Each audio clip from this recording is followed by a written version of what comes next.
Again, thank you all for inviting me, and sorry to be running late, but I had it's been a busy Tuesday morning. We've had interviews for fire chiefs this morning, so just a lot going on. So and I think that the mayor, and I'm gonna continue to probably say mayor, but obviously everybody knows we have a new mayor, but I just refer to him as the mayor. He wanted me to come and kind of speak to you all about, obviously, how the police department is doing, and just the state of the police department and what's good, what's bad. There's a lot of good, there's not any bad, so we won't talk about that. But and I think everybody kind of knows that the police department has been going through a lot of transition this past year. I've been here a little over a year, May of 2022. So our staffing patrol continues to get better. Actually, yesterday we've got 4 people who are going through our academy, and so 2 of those are females. They come from the ranks of CSOs, and so our last group of recruits have came from our CSO program, which has been real good because they know the city, they know how to get around, they know the operations of the police department. So it's a good transition for them to go from a CSO to a patrol officer. CSO. What is it? Community service officer. So they're not sworn. They kind of respond to a lot of low priority calls, such as animal welfare calls. They do a lot of house checks throughout the city, vacation, where people leave to go on vacations. They normally go by and check those residents out. And if you didn't know, we do. So if you go to the city's website, let's say you leave and go on vacation, which come from Oklahoma, I've learned that people go on extended vacations for like 5 or 6 months and go to Florida, so get away from the winter. So this past year, I'm probably go back, I think just this past couple of months, we've done well over 40 residential house checks. So there's a lot of people who go to the city's website.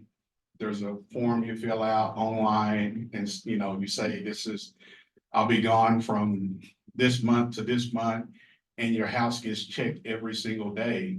And there's a record of it. So when you come back off of your vacation or wherever you've been, you can come in and say, well, hey, I want to see how many times my house was checked, and we provide that information.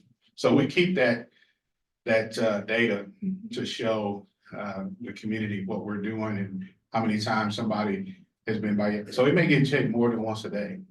So that's a good community outreach that we continue to do. So, yes, sir. You mentioned academy. Who is running your academy? So we have a training sergeant. The training sergeant runs the academy. So they start off with a lot of administrative stuff. Then they go into firearms training. Then they go into a lot of hands-on training, defensive tactical training. And it's kind of they go through that for about a month. And then once they complete that academy, then they go into the FTO field training. So in the field training, they're paired with an FT officer who they kind of just gradually start doing a lot of the things, and they get to the final phase where they're pretty much doing every single thing. They're responding to the calls, they're taking reports. So and that depending on the officer, it could last up to 3 months. It could last up to 2 months. It just depends on how quick that officer is learning. And one of the things with our CSOs coming into patrol, they're actually learning a lot quicker. So they're not spending that much time, which is helping us be able to get more people in the door much quicker. Yeah. Yes, Do you ma'am. go through the academy if they are coming from another department to basically learn Golden Valley's ways, if you will? Yes. So we've hired several lateral sergeants. So they kind of go through a mini version of that academy. They don't need to go through everything. just to learn some of our policy and procedures and just kind of the way we do things, but it's a scaled down version of that. And last week, we interviewed, so we did um, a sergeant's promotional process. So there's a lot of men and women who are working at departments who probably got 5 to 10 years of experience, but that opportunity to become a sergeant may not happen in their careers. So we have the need, we have the opportunity. So what we're doing, basically saying, hey, we have a promotional process. You may not be a sergeant at the department that you're at, but if you go through this process, we'll put you through this sergeant's process where you can become a sergeant. So last week, we actually started out with, I want to say 12 candidates, and that got weeded down to 3. And so we've got 3 individuals, 2 internal and 1 external candidate who's going to be coming in on as sergeant. So that's where our biggest need is at with sergeants. I had a pretty high expectation for the agency to take back our day shift. And when I say take back, because everybody knows Hennepin County is doing the day shift, we cover the night shift. So I would like for that to happen in March, but the numbers are not there because we just don't have the sergeants. We have the patrol officers, we just don't have the sergeants. So we've got 3 sergeants coming in. We just need to hire 1 additional, and then we'll be able to thank Hennepin County for the great partnership, but we'll be able to see Golden Valley officers back working the day shifts. Yes, ma'am. Was one of the hoped outcomes of the community service officer program was that they would transition to Yes. full-time officers? Okay. Yeah, and there's some, we've got 2 who they just want to be community service officers. They have no desire to become full-time police officers. So, but the whole goal is to take individuals who have went through school, went through their skills, and want to come in and learn how to become a police officer. In that community, that CSO program has been a great pipeline to become a full-time officer. Yeah. Yes, sir. The body cameras do it. Doing great. We just got new body cameras from WatchGuard. And I wish before I got here, they wouldn't have done that, because Exxon is another vendor that has a much better, robust product, much body cam. So we committed to, the agency in the city committed to like a 5-year agreement.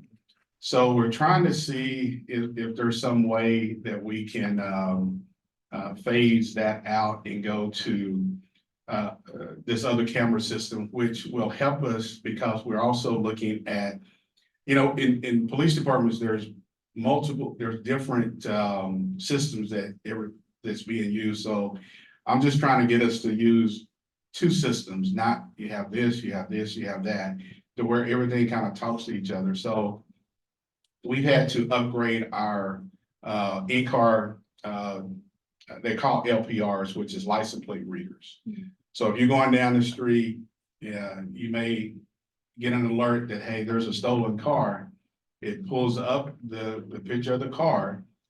So if you all ever see cameras sticking out on the roof of a police vehicle, those are LPR cameras. So they're picking up tags, and those tags, that information is coming back, whether that's a stolen car, or also if, let's say, somebody's being reported missing, say with dementia or something, and that tag has been put out to the public and to law enforcement, that officer will get a hit off of that vehicle. So it's not just so much stolen vehicles, but it's also somebody may be missing, or, maybe related to some other kind of criminal activity. So, but the new cameras for the LPR cameras are Exxon. So we're trying to make sure that our cameras, body cameras and in-car cameras, are all the same.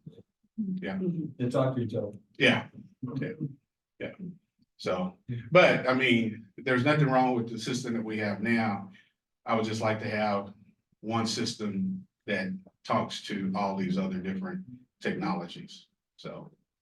But the, overall, the police department is doing really well, compared to what a lot of people probably thought we wouldn't be, but our recruiting is going good, so. And this has happened in a very short period of time, within this little over a year, that we've been able to, continue recruiting. And one of the things that I'm really, inspired by is that when people come in and we ask them, why Golden Valley? And they're just saying, hey, we want to be a part of the great things we continue to hear. They've heard a lot of negative stuff, but when they get in the door and we talk to them and we let them know this is what happens, then it changes their whole attitude about why they want to come to Golden Valley. So we're able to select some people who really want to be police officers in Golden Valley. Why did you want to come to Golden Valley? You really want to know? So when in all honesty, so the city, the firm the city hired to do the national search for the police chief, the guy who owns that firm was, in Oklahoma, here it's called Post, in Oklahoma it's called CLEAT. And he was the executive director for CLEAT, which is our, licensing for police and security. And so he was no longer in that position. And he was talking to some people like, hey, who will be some people to reach out? We've got this contract in Golden Valley to search for a police chief. And so somebody called me up and said, hey, this guy named Eddie Campo, he wants you to call him. I'm like, I don't know who he is. So he called, they share my number. He calls me up and says, hey, I got this chief's position in Minnesota. Would you want to apply? I said, Minnesota, no. Because in all honesty, I'm born and raised in Hobbs, New Mexico, in the southeast of Mexico. And in 2019, I went through the national search for the police chief's position there and was second. And they hired a guy out of Arizona to be the police chief. And he didn't last long, so it came back open when Golden Valley came open, and I had applied again and was going through that process, but Golden Valley's process was moving much faster. And so I applied, and I just told my wife, I'm like, there's no way they're gonna hire somebody from Oklahoma to be the chief of Minnesota. And so the process continued to go on, and obviously, I was saying some things that people wanted to hear and not just making them up. But so then it came down to me and the interim chief, and but it was, and I have to say, it was a very good process. It was good to see a city involve the community in that process, because I wasn't able to make it, and it was here at Brookview where they did where everybody got to meet the candidates or the three finalists. But I was unable to come in because of the weather, so I did mine virtually. So just to see the community engagement, people asking questions of the candidates, really said a lot about how the city of Golden Valley was including the community in that process. So hopefully that kind of answers your question why here. But it was a good opportunity for me in my career to come. Because I've been a police chief in Arkansas, I've been a police chief in Oklahoma, and it was almost kind of like you're a traveling police chief, and I didn't want to get that label, but it was just a great opportunity to advance my career and to be a part of something that you can look back and say you really helped change the culture of a police department. And you brought Oklahoma winters to us. Yeah. Yeah, so it was. It's usually like this. Yeah. So when I moved to Oklahoma in '89, and people in New Mexico thought Oklahoma weather was cold. And I was like, but Oklahoma was known for tornadoes. And so a strange story was my ex-wife, we went to Norman, Oklahoma for Thanksgiving. We got snowed in. And as we were leaving, the snow piles were like in these parking lots, like Mhm. 6 feet, 10 feet high, and I was like, there is no way I can move Oklahoma. And next thing I know, I applied for the Oklahoma Highway Patrol, was going through that process and didn't get selected and just decided, hey, move to Oklahoma and been in Oklahoma ever since. So got used to tornadoes. So I tell people, I will take a tornado over minus 30 degrees. So people look at me kind of like, you gotta be crazy. You can drive away from a tornado, but minus 30 and 32 degrees, 6 around for a while. Yeah, The city manager is retiring on Friday. yes. What, if any, impact will that have on your department? It shouldn't. There's actually, I think probably within the next week or two, the city council will announce that there's been a selection for an interim city manager. And that interim person will be in place until they do a national search for a city manager. But I think one of the things that we want to make sure that whoever comes in, that there's not really any interruption in what we're doing with the police department, fire department, and public works, that this is somebody who just comes in and says, hey, how can I help support you all in the work that you're doing? So I don't see that that's going to be any impact. I think, on a bigger picture is a permanent city manager, what that person's vision is and what he wants to see, how he would like to see the city move forward versus how some things are currently going on. So I think that's where we'll, really want to make sure that whoever comes in, that the city council selects somebody who wants to continue the vision that the city is moving towards and how they can help support police and fire. Because we're actually, and I've mentioned to y'all, we are, Chief Crawley retired a couple of months ago. And so there's 2 internal employees are fire chiefs, Bethany and Dom. And so they've got it down to 2 finalists. So we've been interviewing those 2 finalists today. And so then there'll be a decision to be made probably within the next 2 weeks on a new fire chief. In the newsletter, Betsy mentions, 5 pillars. In Chief Green's bio? Yeah. Would you comment on that? So you're probably talking about 21st century community policing. I think so. That Yeah. sounds right. Yeah, so there's back in 2014, under former President Barack Obama, he collaborated with a lot of different law enforcement organizations, including some outside private organizations, to come up with 21st century community policing. What does that look like? And I would have to pull it up myself to give you those 6 pillars of 21st century community policing. One of those is building public trust. The second one is one of them is technology and social media, Wellness and safety and community outreach. And so that was just a blueprint for police departments across the country to adapt those 6 pillars. And how did that incorporate into our police operations? And so the organization that I'm a member of, which is NOBLE, which is the National Organization of Black Law Enforcement Executives, played a key role in adopting those 6 pillars of 21st century community policing. What's strange is that not a lot of police departments around the country adopted those 6 pillars into their police operations.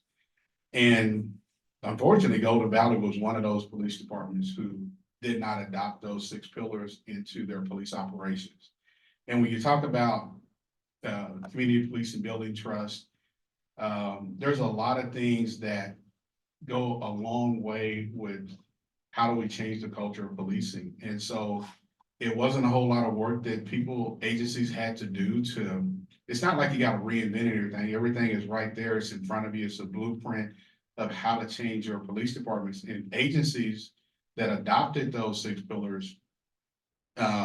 Statistics show and the data shows that they changed how they, communicated with their public. And it also changed how officers, attitudes with the public change. So those 6 pillars are really important, and that's something that we're gonna make sure that we adopt with the Golden Valley Police Department is those 6 pillars of 21st century community policing. Because like I said, it came out in 2014 and here we are in 2024. So, it's a long time for, and I'll say this also, I think a lot of things that we do in policing is like, hey, everybody else is doing it, so let's do it. It looks good on our website, but what are you really actually doing? Are you really doing the work? Are you really out there in the communities? And one of the things that I share with the city manager who's retiring and the city council is that I'm real big on community engagement, getting out in the community, doing a lot of things. And so they did the Gay Pride Festival here. It was the first time that the police department had participated in that Pride Festival. We set up a booth, we walked around, we talked to people. And talking with the organizers of it, they were just surprised that the police department wanted to even have that much of a role in it. And I'm just kind of like, wow. I mean, the police department was there to direct traffic and stuff like that. But I said, this is our way of really connecting with the community. I don't care who you are, what color you are, what race you are, what religion or anything. We don't look at that. It's just how can we do community engagement? And so we've done that with the Gay Pride Festival. We've been at the ice cream social where there's some good ice cream. What was the name of that? Sebastian Joe's. Sebastian Jones. Yeah. And so we participated with Allianz. They've got a 5K run. We've done things with General Mills. So it's just really getting out, doing more in the community and getting the officers involved, because obviously we do coffee with the cop. That's great. Everybody wants to come and have some coffee and donuts, but there's more community engagement that we're going to continue to do. Will you be able to answer a few questions afterwards? Yeah. Okay, that'd be good. Can you give him a hand?